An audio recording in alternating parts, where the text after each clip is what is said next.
Hello, what is up guys? Arm here, back with another Blade and Soul video. Today's video is going to be the much anticipated first things to do after level 60 video. So I put this video out every like 2 months, and it just so happens that the 2 months lines up with the level 60 patch, so it works out awesome for me. Plus a lot of people have been questioning, what do I do now that I've hit level 60? So I've already put out a first things to do after the Awakening patch, so make sure you check out that video. The link is on your screen right now, as well as in the description below, so click that link if you haven't watched that video yet. It'll get you all primed up on the new things you need to do with the patch before you even start getting into the stuff in this video. In addition to this, some small bits of note here.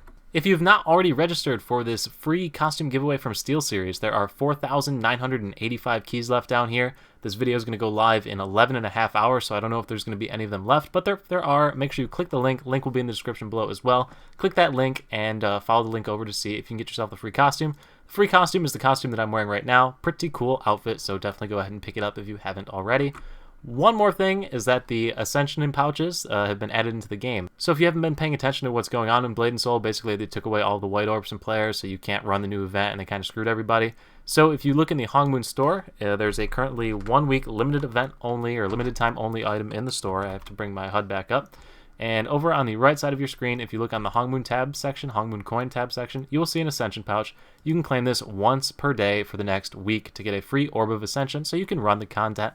It also gives you a Heaven's Mandate and Cold Storage reset, either one of the 2 dungeons. So pretty cool little item, little bit of compensation, although still a long way from the actual things that need to be done. Anyway, sorry for the delay before actually getting into the video. I do like to keep everybody updated on everything that's going on in the game. So if you are new to the channel, please consider subscribing so you stay updated on everything Blade and Soul. Without further ado, let's get into it. So this video is going to start off by assuming that you've already completed all of the story content available in Blade and Soul. So this includes all the way through Chapter 1, Dwindling Light. You cannot get any further than Dwindling Light in the story, so don't try it and don't ask people in faction chat. You can't do anything else. But we're also talking about the orange quests. So the orange quests pop up in your quest letters. They will pop up over here. There'll be like an orange little diamond or chevron, I think is the name of that shape. But anyway, you see them right here. We have these side story quests. You click on them, read the letter, and then you will go ahead and complete them. So complete them up until the final quest, the raid quest for them. When you've completed all of these, you will be through Temple of Secession, Chapter 7, Rites of Cultivation. Completion of this is going to give you either a Rift Walk or a Dawn-Forged weapon, as well as all of your legendary accessories, your first tier legendary accessories, except for the Bracelet, which is the next thing we're going to get into in the video. But go ahead and equip all of these things. So you can see right here, I have my Dawn-Forged weapon thrown on my new level 60 character that I just got from the level 60 voucher, as well as the 4 legendary accessories that they give you: the belt, ring, earring, and necklace. These accessories are great, instant upgrade to your character, so throw them all on as soon as you get them. If you're struggling to decide between Dawn-Forged and Riftwalk, it's really quite simple. If you're a Warden or an Earth Destroyer, you go with Riftwalk. If you're anything else, you go Dawn-Forged. Your goal is to move on from this weapon as soon as possible anyway, so don't put too much thought into it. Earth Destroyer, Warden, Riftwalk, everything else, Dawn-Forged. We are also going to be assuming that you complete your daily challenge and weekly challenge every single day and week respectively. If you are not doing your daily challenge because you find it too difficult, the easiest way to get your daily challenge is to do the Celestial Basin quest, Brawl in the Basin. This requires you to kill 1 little mini-boss, super easy, as well as Midnight Skypetal Plains. Down where my webcam is where your faction chat will be. Look for people who are recruiting for Midnight Skypetal Plains. They're usually the first 3 runs, which is all you need for the quest every single day, so that gets you 2. And then after that, look through the 1-star quests that are sitting right here, and go ahead and knock one of these out. They're super easy for new players to do, or relatively easy, I should say, for new players to do, and that'll get you your 3 quests for the daily challenge. Try to stay away from the PvP ones because they are a bit more difficult for newer players, up until the point where Battlegrounds is pretty much impossible for newer players, so stay away from these ones, but any of the other 1-stars, go ahead and knock those out. If you don't know where Midnight Skypetal Plains is, the raid little dungeon thing that you'll be doing to complete your daily challenge, head on over to your map and look to the Silverfrost Mountains in the top right. Go to the House of Pleasures. I'll zoom in on the map down here where House of Pleasures is. Zoom in on this region specifically, and this is the little dungeon region, so House of Pleasures is over here where my mouse is spinning around. And down here is Midnight Skypetal Plains. So if we pop back out of the map one more time, Silverfrost Mountains, Zyway map, and it's down here in the bottom right corner, Skypetal Plains. So spawn at House of Pleasures, run down to Midnight Skypetal Plains. A lot of people ask me where that is, and I will be referencing this area several times throughout the video, so I want to make sure you know what I'm talking about. The other areas that are going to be referenced in this video quite a bit are going to be Celestial Basin, which is located in Gunwan City, and then Celestial Basin in the bottom right corner. Additionally, we'll be talking about Moon Refuge several times. If you don't know how to get to Moon Refuge, watch my Awakening patch video because it's got that information in it. Make sure you watch that video because I cover a lot of different things you want to do right after level 60. But Moon Refuge is located in the bottom right of your screen over here in Solok. You need to complete a quest to get here. That's in the other video. If you don't know how to get into the cross-server lobby that lets you match with other players and basically look for groups for different dungeons, go ahead and press F8 on your keyboard, and it'll bring up this menu. You then go ahead and click the dungeon option, and there will be an option to look for party for all the different dungeons. It's pretty self-explanatory once you get in there, but this is also how you get to this menu, since a lot of people also ask me how do I get into parties with other players. Note that most people, for the higher level content, have pre-made parties that they go into beforehand and don't do the look for party, so if you're going to want to run higher level content, you're going to have to make some friends. So with all of that out of the way, let's get into the actual video and start talking about the different things you're going to want to do after you hit level 60 and after you do everything you saw in my Awakening Patch video. So what you're going to want to do first is press J on your keyboard to open up your quest journal. It's going to open you up on In Progress. Tab over to the quest letters section. Scroll down the list until you see the option that says the realms or something about the realms. Here it is, Call of the Realms or Call from the Realms. So in this section, the two quests that you're going to want to do are The Dead Refuse to Die and Know Thine Enemy Part 1. Know Thine Enemy Part 1 is going to reward you with the final 3 pieces of your Raven Soul Shield set. So your Raven Soul Shield set, for completing the story, you get your first 5 pieces. Put those on immediately, they're an immediate upgrade to your character. And then you're going to get the final 3 pieces from this set right here. So that completes your entire Raven King Soul Shield set, which is a huge boost to just about every single class in the game. On top of this, you get a Heptagonal Amethyst, which is also another immediate upgrade to your character, so definitely want to pick up this quest. This quest was made a lot more easy with the most recent patch, a lot less you have to do, so really knock this one out. Same thing with The Dead Refuse to Die, also been made easier and has better rewards. Previously, you only got 8,000 peaches, which was enough to put you almost to giving your Mystic Badge, but now you get your first Mystic Badge entirely free from completing the quest, in addition to a bunch of gold and experience. If you don't know which Mystic Badge to pick for your class, you're going to want to go to a website like BNS Tree. So this is Blade and Soul Tree. I'm going to put the link to this in the description as well, but basically you hit items along the top, badge, and then filter by your class. You can see all the different badges for everything except Warden. I apologize. And it gives you a general rating for each badge to tell you how it ranks with other characters or how people rank it based on their spec. Note that these are the old elemental specs, but they still pretty much hold true. You just need to figure out which one goes with which. So this badge is like really good for the Shadow Assassin, which ironically is now the Serpent, and the Shadow Assassin is the previous Lightning Assassin. So once you figure out that transition or what the difference is between those two, then you'll know which badge is basically the best for you by looking at that website. So super useful resource. Make sure you are using it. So the next one on the list is going to be a bit more complicated than just do a couple quests. So I'm going to try and slow it down and really break it down. So yeah, here we go. Wish me luck. Anyway, so you've gotten all of your accessories except for one starter legendary accessory, and that is your bracelet. To get the legendary bracelet, you've got to do a bit of work. So the bracelet itself either drops from Naryu Sanctum, so you can farm that over and over and over again if you want to try and get a low percentage chance drop, or you can purchase it from one of the exchange merchants that's located over here. So they're located all over the map, but the easiest one to find is in Mushin's Tower. It's like literally right next to the spawn. If you navigate to their shop, scroll over to the legendary tab and scroll down, you will see that you can pick up the Divine Beast Bracelet chest for 100 Draking Cores from them. Additionally, this same chest can be purchased from Midnight Skypetal Plains Exchange Merchant. The Midnight Skypetal Plains Exchange Merchants are located across the map once you enter the raid. You can enter it solo and just fly over to any one of the merchants in the area. They have little bags on the icon that indicate that they're a merchant. The same little icons that you see right here are also located in the Midnight Skypetal Plains, so just travel over to one of them and purchase it from them. They are from the MSP stones that are from ranks 4 to 5 of the boss though, so they are going to be harder to get as a new player, so your best bet is probably to do it via the Draken Cores. Draken Cores can be most easily farmed from the dungeon Desolate Tomb. Desolate Tomb can be accessed from the Looking for Party menu. There'll be a lot of people running it to get these Draken Cores, so it shouldn't take you very long to find a party. The boss itself will drop anywhere from 1 to 17, I think, of the Draken Cores on each run, leaning a lot more towards the 1 than the 17, so you'll have to run it quite a few times, but after you've run it a bunch of times, you can go ahead and pick up the bracelet from the exchange merchant right here. Now once you buy this box, you really can't do too much with it, so let me go ahead and open the box right now, or buy it and bring it into my inventory. So boom, I bought it with 100 of the Draken Cores. So in order to open this box now, I need to use an Unrefined Tiger Bracelet or an Unrefined Divine Dragon Bracelet. Whichever bracelet you use dictates which bracelet you get out, which legendary bracelet you get out. If you don't know which legendary bracelet to pick, you can try looking around on the internet, or you can do it yourself by pressing Ctrl-I on the keyboard and tab on over to the Bracelet tab on the Equipment Upgrade Paths. From here, you'll see that there is the option for Tiger or Divine Dragon, and you can hover over it and see which skills it impacts. So hover over this, see which skills align with whatever build you are using most frequently. Do note that this is going to be the first point in the game where you actually have to make a decision on which build you want to play. Once you make this decision, you are locking yourself in as to which build you're going to play for quite a while in your playthrough. We're talking several weeks to months, unless you want to just buy the other one and switch back, but then you put yourself even further back, so you're kind of really making a big decision right now. So if you're not entirely sure which one you want to do or which spec you want to switch into, hold off for a little bit on this purchase and just kind of mess around with your class a little more until you fully know which one you enjoy the most. Don't worry so much about the damage. If you don't enjoy the class, you're not going to keep playing the game, so pick whichever one you have the most fun playing.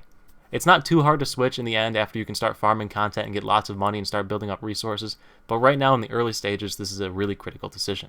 Either way, I want to get the Tiger Bracelet for my Assassin because I'm doing the Poison Assassin now, not the Shadow Assassin, the Poison Assassin. I have to correct myself now. But anyway, so to get this Tiger Bracelet, the Unrefined Tiger Bracelet, I have 3 options. I can either get it from the merchant that's located here in Mushin's Tower, and Mushin's Tower on the map is located right here. I don't think I pegged this out yet, but Mushin's Hall right here on the map, just below the eastern continent. Click that, and it's got its own little area.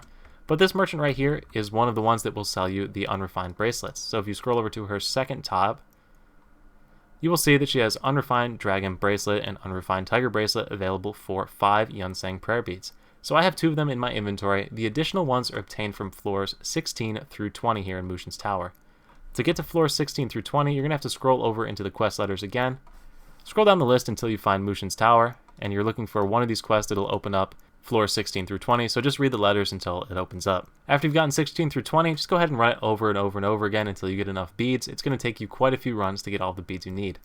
Alternatively, this item can also be bought from Midnight Sky Petal Plains, the same exchange merchant there, for 90 Verdant Stones, the green stones, so pretty easy to get it that way. So if you're running Midnight Sky Petal Plains every single day for your dailies anyway, you'll want to do that. And don't worry, at the end of the video, I'll hop over to Midnight Sky Petal Plains and show you all of the different items from there.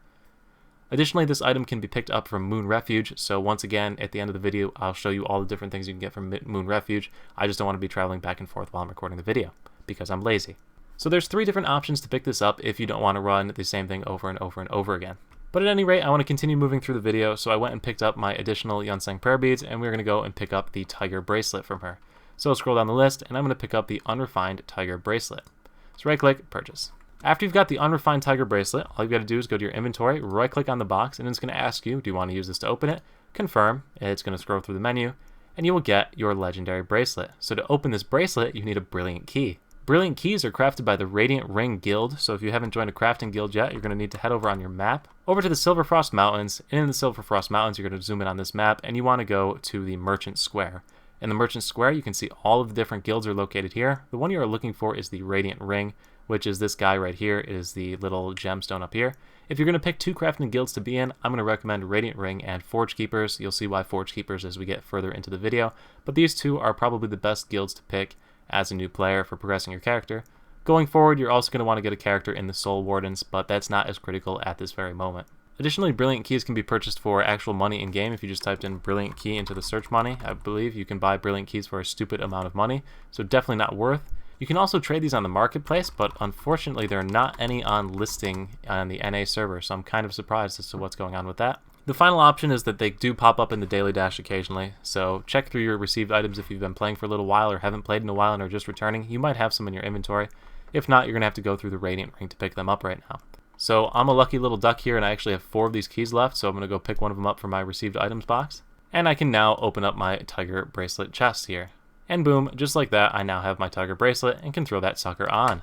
The next item up on our gear foray is going to be the badge item. So you already got your Mystic badge, now we're going to be looking at getting your regular badge. So you can get some starter ones from MSP or from Celestial Basin, but those aren't really the big boy ones that you're going to be using on just about every character. Some classes use them for their fused badge, but they're still not the best badge for the majority of classes in the game or majority of characters in the game. To get those, you're going to need to do Tower of Infinity. Now, right now, there is an event going on that for completing Tower of Infinity 15 times, you basically get a free badge, which is pretty cool considering you're going to need to complete Tower of Infinity for like a month before you would get a badge. So it's basically a half time, and you can do it in addition to the other farming. So basically, you can get your badges a little bit faster, twice as fast. Oh look, EchoGen's online. But basically, to do Tower of Infinity, I have a separate video on Tower of Infinity, so you can just search my channel for Tower of Infinity. It'll show you how to do that. But to get into Tower of Infinity, you're going to need to go to your quest journal, quest letters, and scroll down the list until you see the Endless Tower or Tower of Infinity. Here it is, Tower of Infinity Invitation. So go ahead and click on this, read that, and it will give you Tower of Infinity tokens. You talk to this dude, and it unlocks the Tower of Infinity dungeon. So just click on him, and boom, you can run it. You see it has the lunar coins right there. So if we go ahead and accept that quest right there and run it, just keep mashing F through all of his crap. If you go to your inventory and then click Dragon Express down at the bottom, you can see that for the exchange tab, one of these exchange tabs, here it is, you can pick up your soul badges, your soul badges that you can trade for the actual upgrade items for half cost for these lunar coins. So these soul badges, once again, if you don't know which ones you want to use, go to bnstree.com, the link is in the description below, and look through which ones impact your class the best. Likewise, look for comments online or people that are generally providing help for those things. If you're still lost, you can try my Discord server, which also has a link in the description below. Basically, cheapest way to pick these items up is right here. Additionally, if you play the game for about a month, you will be able to pick up the soul badge chests right here for the solar energies exchange item. So another viable way to pick up your badges. Additionally, these badges can be traded between characters. So if you have a bunch of these left over on a character, you can send over your badge to your new character and save yourself a lot of time.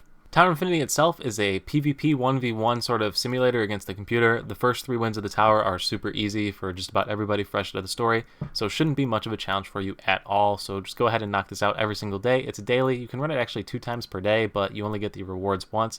So however many times a day you want to run it, you can save up the tokens and do them all on a weekend if you want. Entirely up to you. But make sure you run it at least once per day to get that lunar coin. After you've gathered up a bunch of the tokens and reward items from this, you can head over to the coin exchange merchant over here and purchase all of the different badges for 70 of the tokens, the respective tokens. Additionally, you can exchange tokens. There's a whole bunch of different options here to go ahead and do all of this. So these are how you get your soul badges that you go ahead and equip to your character. So once you have your soul badge, you drop it into that slot, and you now have a mystic badge and a soul badge from completing these quests. Next up on our list, and Blade and Soul is blessing me here by throwing it in my inventory because I actually don't have any on this character, are Bloodstone Fragments that you're going to need to get your Hong Woon skills that are ultimately going to allow you to specialize your character and make yourself even stronger. So Bloodstone Fragments can be obtained in multiple ways, so we're going to start out with how you obtain these first, and then work into what you do to actually get the Hong Woon skills. So Bloodstone Fragments, as you can see, can be gotten in Trove, so I'm going to pick those up real quick. Additionally, you can craft Bloodstone Fragments in the Forge Keeper's Guild. So if you go to the Forge Keeper's Guild, scroll down the list here, you will see at the bottom for the Masterwork tab, you can craft Bloodstone Fragments. Just note you need to have the Forge Keeper's Max to do this, so going to have to do a lot of guild grinding. Also, I said I would show you in the Radiant Ring that you can get the Hong Woon Brilliant Keys. So right here we have the Hong Woon Brilliant Key. You craft them 2 at a time, and that's how you get Hong Woon Brilliant Keys, so you can open up that Divine Dragon Bracelet, as well as upgrading your different weapons as well. When we get into the weapon upgrade system, you're going to need Brilliant Keys for that, so this is how you're going to have to get them, which is why I said Forge Keepers and Radiant Ring. Definitely want to get into those 2 guilds as a new player. But anyway, after you've gotten your Bloodstone Fragments, the other way to get Bloodstone Fragments is through PvP. For doing 1v1 PvP, if you head on over to the PvP Exchange Merchant, you see you can pick up Bloodstone Fragments for Zen Beans, which is the currency for PvP, as well as the daily challenges and quests for PvP award Bloodstone Fragments as well. These Bloodstone Fragments are used to purchase these items that you see right here. So basically from Chilling Flame Elixir on down through Secret Technique Volume 5. All of these unlock different skills for your character, or they used to unlock different skills for your character, but now they give you the new Hong Woon point sort of system. So if you press K on your skills menu and go to the talents option, you will see all of these different talents here, and then if you click off of that and go to your skills and hover by view enhanceable skills only, you will see that all of your skills have this like 0 out of 5 listed to it, and you're going to see this points remaining and it's going to say 0 until you start doing some of the stuff that I'm going to show you in a second. So when you do get some of these points, all you do is like click on the skills. So for example, Quick Shot, my main DPS skill. If I want to increase its damage, I click on it and I click this up arrow. And as you can see, it increases the damage by 10%. So if I drop it back down, you see the damage dropped by 10%, damage increased by 10%. Apply. So you get to spec your character however you want, like that. If you wanted to put it all on your like Hong Woon ultimate to really throw off your massive burst here, you can see you can boost your ultimate's damage by 25%. So pretty cool. But anyway, that's how you're going to spec your stats and kind of specialize your character a bit now through this Hong Woon point system where you can put these points in. So to get these points, you're going to press U on your keyboard and go over to your character menu here. So on the character tab, if you click activities, everybody gets a free 5 points for hitting level 60. I haven't actually hit level 60 on my gunslinger yet, so oops. But once you hit level 60, make sure you hop over here and click this icon right here. Clicking that icon will give you your first 5 points. The remaining points are obtained through the skills tab. To get these skills tabbed ones, you need to purchase the Hong Woon skills from the Zen Bean merchant. So, for example, if I wanted to get these 2 points for Hong Woon Secret Technique Gunslinger right here, I can click on it and it says I need to get Hong Woon Secret Technique Volume 5. Okay. So if I go to him, the exchange merchant right here, and I scroll over through his list and scroll down to the bottom, Hong Woon Secret Technique Volume 5 is going to set me back 120 Bloodstone Fragments, so I need a lot more Bloodstone Fragments than 3 to go ahead and pick that up. But anyway, that's what you do. You click on the item, read the item, or eat the item, or whatever it is, you do that, and then it'll give you those 2 points. So to get those 2 points, once again, hop over to the Skills tab and click on the little icon. You do not get the points until you click the icon. There are 15 total points you can get at this point in the game, so make sure you pick those up as soon as possible. It's going to take you a little while, so this is going to be something you're going to work towards while you're getting all of the other things on this list. The next thing we're going to look at is upgrading your weapon. So if you hit Control I on your keyboard, you're going to see, if you hover over to the Weapons tab and then scroll down to the Riftwalk or Dawnforge Stage 3, so let's switch it to the Stage 3 of Dawnforge, and we specify this as the starting equipment. And like I said, we want to get up to that Raven 9 tier in my previous video, so we're going to specify this as the target equipment. So if we look at the reinforcement path, you see we need all of these different weapons that we pick up here. So all of these different weapons are obtained from dungeons, but they can also be picked up in 2 locations. So the Ujara pistols and the Cyrock pistols are both picked up in Celestial Basin. Celestial Basin, you farm, kill the things, get the peaches, go ahead and upgrade those. Super simple. Actually, for completing all of the quests, you'll get enough items to go ahead, or enough peaches to buy these items straight up anyway. So you can just pick them up immediately after doing all the quests that you need to do to get to Moon Refuge anyway. Everything else beyond this list can be picked up at Moon Refuge. So I told you I would show you the Moon Refuge menu here, and I touched on it a little bit in my other video about the Awakening patch, but here you can see, like I said, you can get those dragon bracelets that you needed here, or the dragon and tiger bracelet, so if you didn't want to farm it through Mushin's Tower, you could do it here instead. There's also all the soul shield pieces for the Aransu tier, so if you wanted to farm those up here, you can pick them up here as well, which we're going to get into the soul shields for Aransu later, but this is another location to pick them up. And then finally, if you scroll over to the last tab, you will see that we have all of the weapons, the Xanos, the Mechanizer, the Dark Vicar, as well as the Locked Starstone and Locked Rootwell weapons. The Locked Starstone and Locked Rootwell weapon, you're going to need 3 Brilliant Keys apiece, so you need 6 Brilliant Keys for that. However, the Dark Vicar, the Mechanizer, and the Xanos weapons all guarantee you the weapon that you need, so you can pick those up really quickly and continue to progress your character even faster because you just pick it up, buy it, and then boom, you're in onto your next upgrade tier. This, of course, is in addition to all of the materials that you need for these upgrades, so you're going to need to be running your daily and weekly challenges repeatedly throughout of this to pick up those different items. Don't worry about rushing your weapon, just work up it as you see fit, as you have the materials available. It's not one of your priority upgrades. You should first prioritize upgrading your bracelet. The bracelet should be the first item that you upgrade to max immediately. The sooner you get that up to the max rank, the sooner your DPS will increase.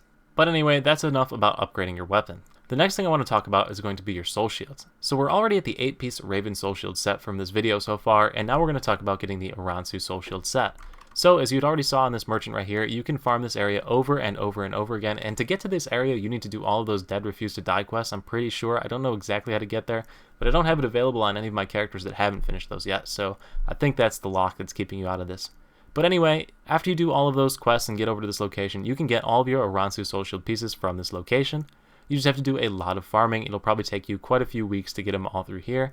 The alternative method is every single day after the weekly challenge, where you get some Hive Queen wings from this person right here, from these RNG boxes, as well as from the completion of the dungeons. Using those to instead purchase the Aransu soul shield pieces from the exchange merchant located in Gunwan City, over in the Dasari Palace Gardens. At this fast travel point right here, there's a merchant that has all the soul shield pieces available for Hive Queen wings instead. So that's another way you can do that. You could do these together with each other and work on getting your higher level ones here where you can farm them, they're the more expensive ones, and picking up the cheaper ones over there, or vice versa, whichever way you want to do it. That is a viable way to do it. But you want to pick up that Aransu soul shield set soon as well, simply because it gives you such a great increase to your character's playability. A lot of classes get magical upgrades or reductions to their cooldowns by purchasing the soul shield set that makes the class so much more viable or so much more fun to play. An example I can think of is the Gunslinger, reducing your cooldown by 30% of your tombstone, with just 3 pieces. And that is going to be it as far as gearing goes, or progressing yourself gear-wise. The next 2 things are going to be completions of raids. So the first raid that you're going to want to do is going to be Skybreak Spire. To find a Skybreak Spire party, honestly, you can probably find one just looking around in faction chat. Skybreak Spire is located here in Kanda Vihar. And look over on the bottom left corner for somebody hosting a Skybreak Spire raid that you can jump in and go ahead and run it and pick up your accomplishment. But more importantly, what you're looking for are going to be the accessories from Skybreak Spire. You're looking for the Elemental, Earring, and Ring. So they got rid of the elements by adding this one Mystic stat, but the earrings and the rings are still different from each other. They affect different skills, so take a look at these different skills that are underneath it to make sure you're picking the one that goes with your class. For example, this one increases Dark Strike and Twin Fangs, whereas the other one increases Heart Stab and Awakened Heart Stab. So make sure you pick the one that goes with which skill spec you use most frequently. Same thing with the ring. We've got Lightning Rod versus Heart Stab and Awakened Heart Stab. After you complete Skybreak Spire a few times, you're going to want to move into Temple of Elysium VT. To find raids for that, it's going to be a bit more difficult. You could try looking in the Blade and Soul raid recruitment, or once again, if you've got a pretty good static group of friends that you play with, then you might think about forming your own raid and bringing people in to run it. It's pretty mechanic intensive, so you're going to need to watch some videos if you want to do it. The reason you want to run that though is because you want to pick up your necklace, your elemental necklace from this raid, which once again has the same idea. There's 2 different ones, they increase different stats, so you're going to want to make sure you pick that up. And the other item that you want to pick up is going to be your badge. So your badge material drops from one of the different bosses, the first 3 bosses in the raid. This material can also be purchased on the marketplace. As you can see, I have one that I bought off the market for like 400 gold. So you can pick one of these suckers up off the market as well. So if you want to just bypass the whole farming this and no RNG factor, you can just straight up buy this. This item lets you exchange for your Mystic Badge. So your Mystic Badge is a legendary Mystic Badge, and that Mystic Badge is a huge boost to just about every single class. So it is definitely an upgrade that you want to prioritize. In fact, it might even be worth saving the gold to pick it up. It improves the quality of life of so many different classes. When you do obtain that Mystic Badge item, you're going to want to head over to the Dasari Palace Gardens, the central place. I actually showed this place like a minute ago. It's in Gunwan City, and then Dasari Palace Gardens over here. This is the merchant over here that has the soul shield pieces that I was talking about before for Hive Queen wings, so this is one of the ways to pick those up. And then you see right here you have your 2 Mystic Badges. You have the Aransu Mystic Badge and the Dynasty Mystic Badge. So since I'm going with the Serpent Assassin, I want to pick up the Aransu Mystic Badge. Make sure you pick up the right one because there's no going back after you pick this up. And yeah, so just go ahead and click that, right click, confirm, ding, and that is how you get your Mystic Badge. So throw that on as soon as you get it and enjoy your improvement of life, your quality of life improvement right there. But anyway guys, that is basically it. This is enough stuff to keep you busy for probably a couple months here. You'll definitely be busy until the next First Things After Level 60 video comes out, that's for sure. So if you did like this video, make sure to leave a like. I really do hope that it helped you progress your character in Blade and Soul and gives you an idea on what you should be doing. There is so much to do now after this patch, so I really wish everybody the best of luck and good luck grinding out there. Thank you so much for watching, everyone. If you did like the video, please leave a like. Make sure you're subscribed to the channel so you stay updated when new content comes out. And as always, thank you so much for watching. I will see you at the next video. Peace.